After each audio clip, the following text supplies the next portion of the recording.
The call came at 11:47 a.m. I remember the exact time because I was cutting into a cold apple. My knife slipped, bit too hard on the skin. The blade kissed bone. Then the phone rang. "Mr. Vance, your daughter collapsed at preschool. You need to come now."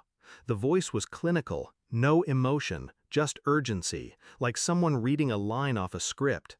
I didn't ask questions, just left the apple bleeding on the counter and drove like my pulse was a metronome, counting down to something I couldn't name.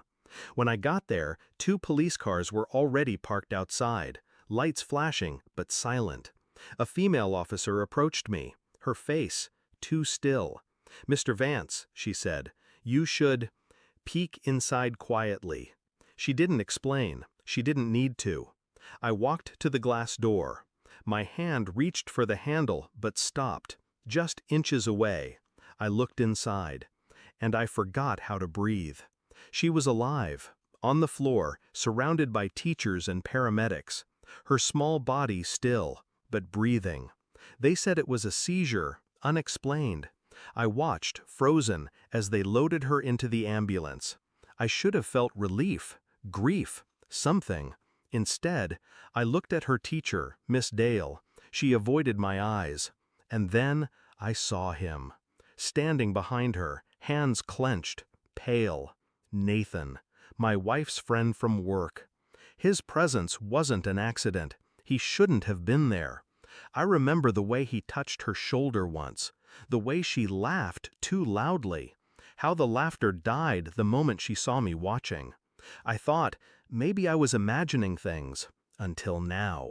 Now he stood outside my daughter's preschool, pretending to be concerned, pretending to be family. And for the first time, I realized he wasn't pretending.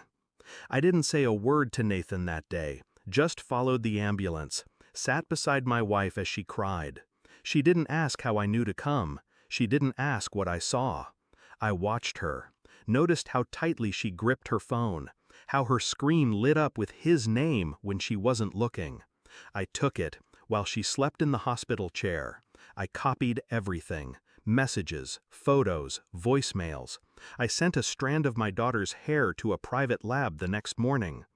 "No, Mr. Vance," the technician said, "your name won't appear in any reports. We're discreet."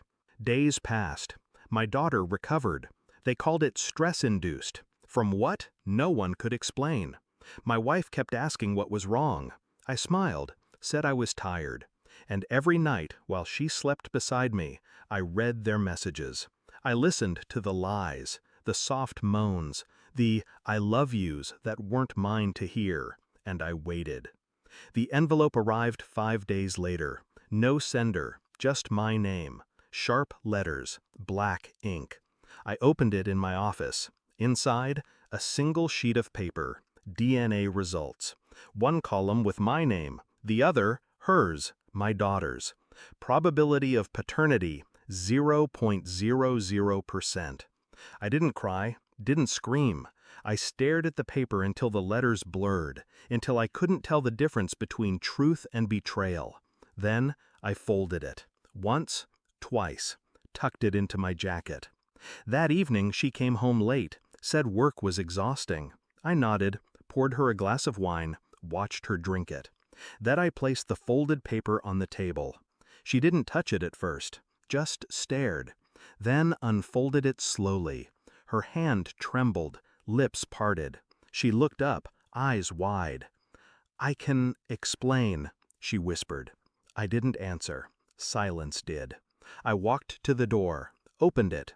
Nathan was standing outside, like I knew he would be. He froze when he saw me. "You should come in," I said.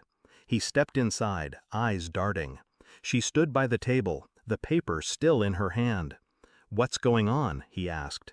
I handed him a second envelope, identical results. His name, 0.00%. She gasped. He turned pale.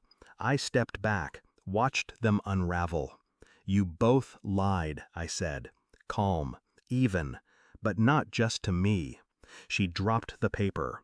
Nathan's voice cracked. "If she's not mine," I smiled. Cold. She's no one's.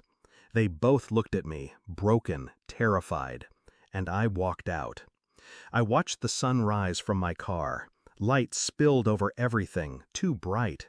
The world kept moving. Cars passed. Birds sang. Indifferent, like me.